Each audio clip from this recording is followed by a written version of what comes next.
માતાજી,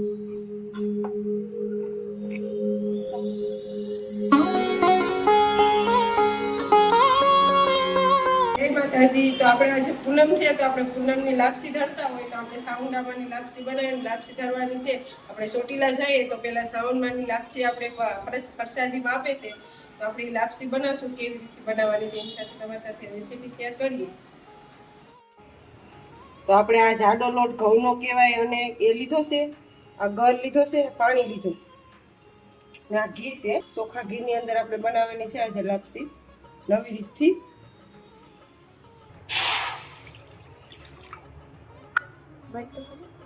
તો આપણે પાણી નાખી દીધું છે, તો હવે આ ગર નાખી દે. તો ગર નાખી દે ગરમ થવા આપણે પાણીની અંદર. તો આપણે નવી રીતે લાપસી બનાવવાની છે તો આપણે ગર નાખી દીધો છે. તો આને સમસાઈથી આવી રીતે ગરમ પાણીની અંદર ગેસ ચાલુ કરી દીધો છે. તો આવી રીતે આપણે ગરને પાકવા દઈએ.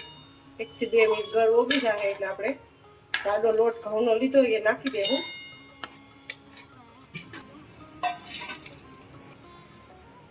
તો આપણે 2 થી 3 ચમચી ઘી નાખી દેવું.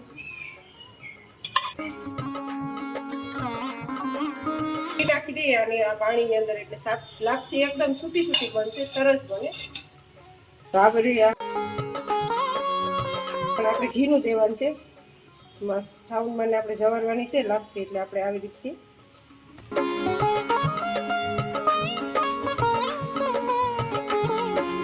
તો આપણે એકદમ મસ્ત મૂળ દેવાઈ ગયું છે લાપસીની અંદર. તો આવી રીતથી જ આપણે રાખવાનું. એકદમ સરસ થઈ ગયું છે. તો ગર આપણો ઓગળી ગયો છે એટલે પાણી ગરમ થઈ ગયું છે સરસ. તો આપણે આ જાડી લાપસી નાખી દઈએ.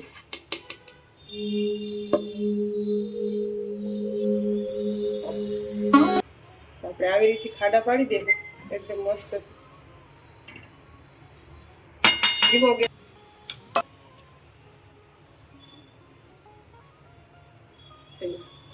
આપણે આને 2-3 મિનિટ ઢાંકીને વચ્ચે વચ્ચે જોઈ લેવાનું કે લાપસી બરાબર થઈ કે નહીં. એવી રીતે આપણે 1 થી 2 વાર જોવું.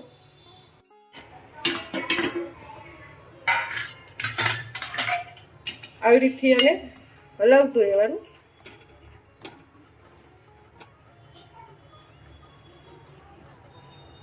એકદમ આ નવી રીતથી આપણે લાપસી બનાવી ગયા. ભંડારા સ્ટાર્ટમાં આપણે હોય અને સાઉન્ડામાં લાપસી તો આવી રીતથી જ બધા બનાવતા હોય.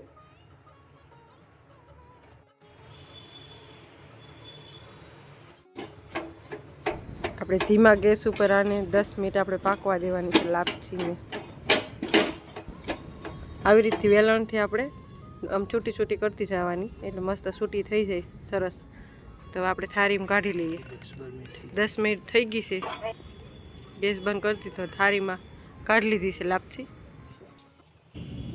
તો આપણે ઘી નાખી દઈએ. સૌથી પહેલાં દેશી ઘી લીધું છે આપણે ઘરનું. આપણે થોડો ગર નાખીએ એટલે લાપસી એકદમ મસ્ત છૂટી છૂટી થઈ જાય. ગર નાખવાનો. તો આવી રીતે ગર નાખ્યા પછી મિક્સ કરી દઈએ ઘીની અંદર, ગોળ ને ઘી બે. તો હવે આપણે લાપસી નાખી દઈએ.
જો તમને અમારા લાપસીનો વિડીયો સારો લાગ્યો હોય તો વિડીયોને લાઇક શેર કરજો અને કમેન્ટ જરૂરથી કરજો અને ચેનલની અંદર નવા હોય તો ચેનલને સબસ્ક્રાઈબ જરૂરથી કરજો. મળીશું અગલા વિડીયોમાં. ત્યાં સુધી બાય બાય.